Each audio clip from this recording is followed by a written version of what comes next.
Welcome to new TV Telugu. Tollywood star hero Ajith గురించి ప్రత్యేకంగా చెప్పాల్సిన అవసరం లేదు.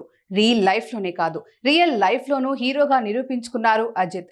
ఇటీవల ఆయన దుబాయ్ కార్ రేస్ ఈవెంట్ లో పాల్గొని విజయం సాధించిన విషయం మనకు తెలిసిందే. అజిత్ రేసర్ల గ్రూప్ నాయకుడు కావడంతో ఈ సిరీస్ ను ప్రతిష్టాత్మకంగా తీసుకున్నాడు. అందుకే రేసులో విక్టరీ సాధించాడు. అయితే తాజాగా అజిత్ కు కేంద్ర ప్రభుత్వం పద్మ పురస్కారాన్ని అందించింది. చిత్ర పరిశ్రమకు ఆయన చేసిన సేవలకు గాను కేంద్రం ఆయనకు దేశంలోనే 3వ అత్యున్నత పురస్కారం పద్మభూషణ్ తో సత్కరించింది. దీనిపై అజిత్ స్పందించారు. ఈ మేరకు ట్విట్టర్లో ఎమోషనల్ పోస్ట్ పెట్టారు. నన్ను పద్మభూషణ్ పురస్కారానికి ఎంపిక చేయడాన్ని గౌరవంగా భావిస్తున్న భారత రాష్ట్రపతి, ప్రధానమంత్రికి ధన్యవాదాలు. ఈ గుర్తింపు వ్యక్తిగత ప్రశంస మాత్రమే కాదు, ఎంతో మంది సమిష్టి కృషి, మద్దతుకు నిదర్శనమని భావిస్తున్నాను. కెరీర్లో ఇండస్ట్రీ నుంచి నాకు ఎంతో మద్దతు దక్కింది. పరిశ్రమలో నాకు సహకరించిన వారందరికీ ధన్యవాదాలు. వారందరి ప్రేరణ, సహకారం, మద్దతు కారణంగానే నేను ఈరోజు ఈ స్థాయిలో ఉన్నా.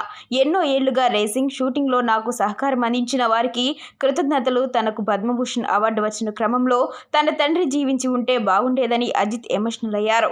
ఆయన భౌతికంగా లేకపోయినా ఎప్పుడు తమ మధ్య ఉంటారని అన్నారు. నా భార్య శాలిని సహకారంతోనే ఇలా ఉన్నాను. ఇక నా ఫ్యాన్స్ ప్రేమ, ప్రోత్సాహం నేను మరవలేను. ఈ అవార్డు మీ అందరిది అని అజిత్ ఎమోషనల్ అయ్యారు.